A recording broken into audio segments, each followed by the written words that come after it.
Hello guys, कैसे हैं आप लोग। होप कि आप लोग लॉकडाउन पीरियड को एंजॉय नहीं कर रहे होंगे और पढ़ाई कर रहे होंगे, क्योंकि अब तो सेमेस्टर एग्ज़ाम भी आने वाले हैं। तो फाइनल ईयर का डेट शीट रिलीज़ कर दिया गया है और आपका भी जल्दी ही फाइनल ईयर के बाद एग्ज़ाम होगा, तो आपको पढ़ाई करना तो ज़रूरी है। इसलिए थोड़ा मन लगा कर पढ़ाई करिए, लॉकडाउन पीरियड को एंजॉय करने की कोई ज़रूरत नहीं है। तो अब हमारा नेक्स्ट टॉपिक है एरर हैंडलर। ठीक है, आप देख रहे हो कि ये आपके पास सामने फिजिक्स ऑफ कंपाइलर दिखाई दे रहे हैं। तो आप देख रहे हो, जैसा कि हमने लास्ट उसमें सिंबल टेबल पढ़ाई की थी। सिंबल टेबल में हमने बात करी थी कि जितने भी फेजेस आपको यहाँ दिखाई दे रहे हैं, सबसे हमारा सिंबल टेबल एसोसिएट है। उसी तरीके से एरर हैंडलर भी जितने भी फेजेस हैं 6, उन सब से एसोसिएट है। इसका मतलब ये हुआ कि सिंबल टेबल भी सारे फेजेस के साथ साथ और एरर हैंडलर भी सारे फेजेस के साथ साथ काम करता है।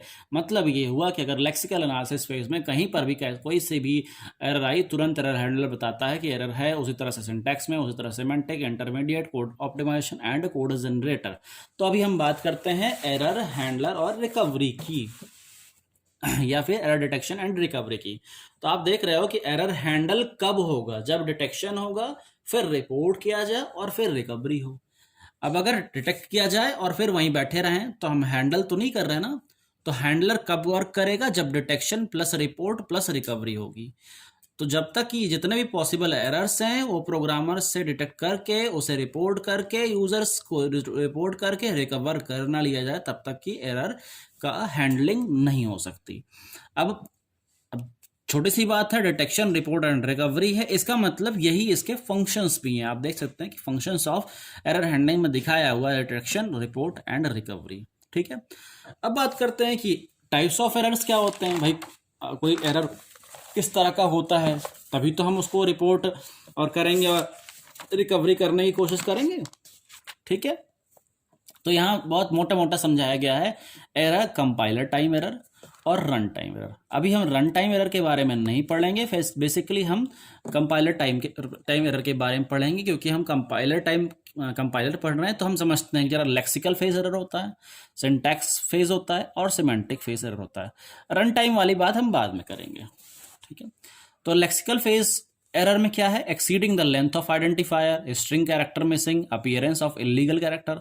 मैंने बहुत पहले आप लोगों को बताया था कि ऐसा कोई टोकन जनरेट हो जाए जो टोकन है ही नहीं। जैसा कि मैंने क्या कहा था कि जो भी अल्फ़ाबेट्स हैं उन्हें जनरली हम टोकन्स मानते हैं, लेकिन अब अल्फ़ा बीटा आ जाए, भाई ABCD की जगह अल्फ़ा बीटा आ जाए, जो कि English grammar, English letter recognize ना कर पाए या हमारा कंपाइलर रिकग्नाइज ना कर पाए, तो ये क्या है, इलीगल कैरेक्टर हुआ। ठीक है, तो अब लेक्सिकल फेज एरर है तो उसकी रिकवरी भी होनी चाहिए। अब उसकी रिकवरी के लिए पैनिक मोड है, इंसर्टिंग द कैरेक्टर है, डिलीटिंग वन कैरेक्टर है, रिप्लेसिंग वन कैरेक्टर है, ट्रांसपोजिंग ऑफ एडजेसेंट कैरेक्टर है। तो इस तरह से हम उसे मतलब रिकवर कर सकते हैं। ठीक है, क्योंकि भाई अगर मतलब कोई प्रॉब्लम हुई है तो उसे हटाने की ज़रूरत भी है। ठीक, उसके बाद हमारा नेक्स्ट है हमारा syntax phase error. Syntax phase error में देखिए, मिसिंग ऑपरेशन, अनबैलेंस पैरेंथेसिस। भाई अनबैलेंस पैरेंथेसिस आप समझ सकते हैं कि एक जगह पैरेंथेसिस ओपन किया गया हो लेकिन कहीं क्लोज ना किया गया हो, या फिर इसको इस तरह से भी समझ सकते हैं कि कहीं ओपन ना किया गया हो लेकिन क्लोज कर दिया गया हो। Error in structures, miss spelled keywords. अब मिस स्पेल्ड कीवर्ड्स का मतलब था, जैसे मैंने मान लीजिए इफ लिखा, लेकिन इफ ना लिखने के जगह FI हो गया। तो FI क्या है, एक मिस स्पेल्ड कीवर्ड है। मैं लिखना चाहता था इफ IF, लेकिन लिखा क्या गया, FI। ठीक है, अब उसे कैसे रिकवर करते हैं, तो उसके भी 3 अप्रोचेस हैं, और यहाँ पर फर्स्ट अप्रोच के बारे में बताया गया है कि the error entries for each state is denoted by E। आप देख सकते हैं कि इस तरह से एक टेबल बनाई गई है जिसमें हम गो टू स्टेटमेंट और एक्शन स्टेटमेंट को यूज़ करते हैं। अब एक्शन और गो टू का मतलब ये हुआ कि हमें फिर से दोबारा से उसको रिवीजन करना पड़ेगा यूनिट 2 को, क्योंकि आप सब तो भूल ही गए होंगे कि एक्शन और गो टू क्या है। तो उसे रिवाइज करिए और फिर से हम इसमें फर्स्ट अप्रोच पर दोबारा से हम आप कहोगे तो हम दोबारा से वीडियो लेक्चर बना देंगे। ठीक है, हम वैसे उसमें कुछ दिक्कत वाली बात नहीं, आप जब वहाँ जाओगे तो आपको समझ में आ जाएंगे इस टेबल को देख करके कि किस किस तरह से एरर्स आ रहे हैं। मैंने एक बार आपसे कहा होगा कि जैसे आपको LALR फाइंड आउट करना है, LALR है या नहीं है, तो अगर वो चीज़ अगर अगर उसका स्टैक इम्प्लीमेंटेशन हो जा रहा है तो LALR है, अगर स्टैक इम्प्लीमेंटेशन नहीं हो रहा है तो LALR नहीं है, और अगर LALR नहीं है इसका मतलब उसमें कोई ना कोई एरर है, इस वजह से वो LALR नहीं आ रहा है। ठीक है, तो अब नहीं आ रहा है इसका मतलब वहाँ पर कोई ना कोई एरर है और उसे रिकवर करने की ज़रूरत है। ठीक है, सेकेंड अप्रोच है more likely candidate and less likely candidate. More likely candidate का मतलब ID + ID × ID scan through SLR parsing table. अब जानते हैं कि SLR पार्सर कैसे काम करता है, मुझे बताने की ज़रूरत नहीं है।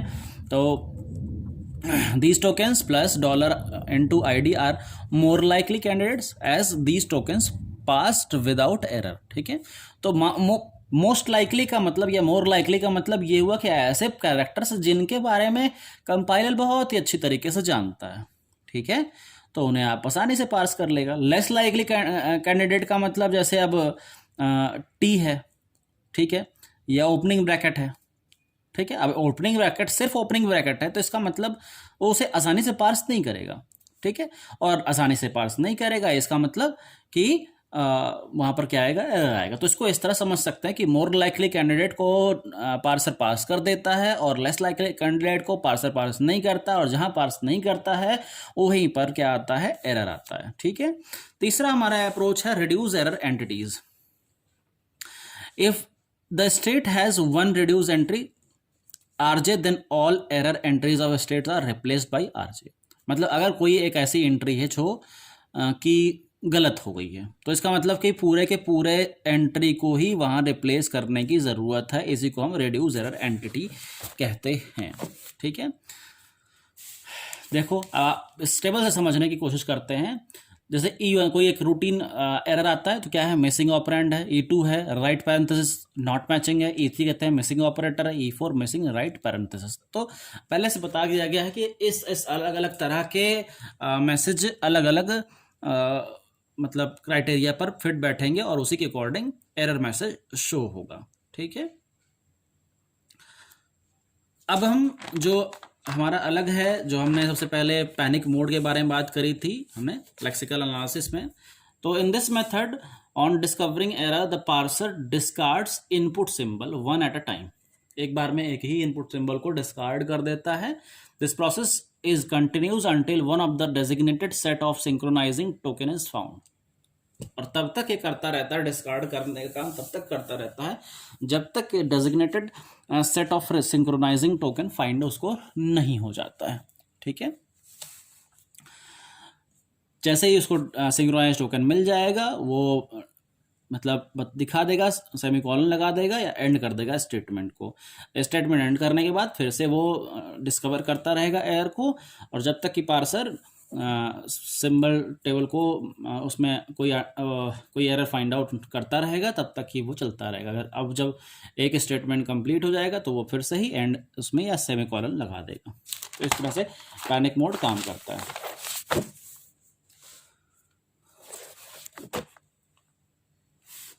फिर हमारा आता है सिमेंटिक एरर। ठीक है, सिमेंटिक एरर में क्या है, type compatibility, unreachable code, undeclared code variable not. अब भाई ऐसा भी हो सकता है ना हमारी प्रोग्राम में कि ऐसा कोई वेरिएबल हमने लिया हो जिसे हमने डिक्लेयर ना किया हो, या अनरीचेबल कोड का मतलब ये हुआ कि कोई ऐसा कोड जिसका हमारे प्रोग्राम में कोई वर्क ही नहीं है। मतलब हम कर रहे हैं एडिशन लेकिन हमने सब्ट्रैक्शन डिवीजन का उसमें लॉजिक लगा दिया है ना, कोड लगा दिया है। तो इस तरह से चीज़ें। फिर उसी तरह से not matching of actual argument with formal arguments. Formal argument से जो एक्चुअल आर्गुमेंट मैच नहीं कर रहा है।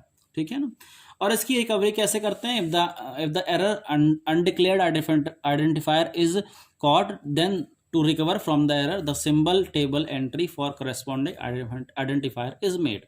तो उसमें सिंबल टेबल का यूज़ करते हैं। सिंबल टेबल से हम एंट्री को करस्पॉन्डिंग आइडेंटिफायर से मैच कराते हैं, और जब मैच कर जाता है तब जा करके दोबारा से वो उसमें रिकवरी लगती है, उसमें एरर ख़त्म हो जाता है। ठीक है, तो हमारा आज ये हमारा एरर हैंडलिंग टॉपिक भी हो गया। हम फिर से एक बार बताते हैं कि एरर हैंडलिंग तब तक नहीं हो सकता है जब तक कि रिकवरी ना हो। ठीक है, एक बार एरर एक बार रिकवरी होने के लिए आपको डिटेक्शन और रिपोर्ट होना ज़रूरी है। डिटेक्शन सबसे पहले होगा, फिर रिपोर्ट होगा, फिर रिकवरी होगी। ठीक है, तब तक आप आगे की टॉपिक में हम फिर से आगे बात करेंगे। तब तक के लिए गुड बाय।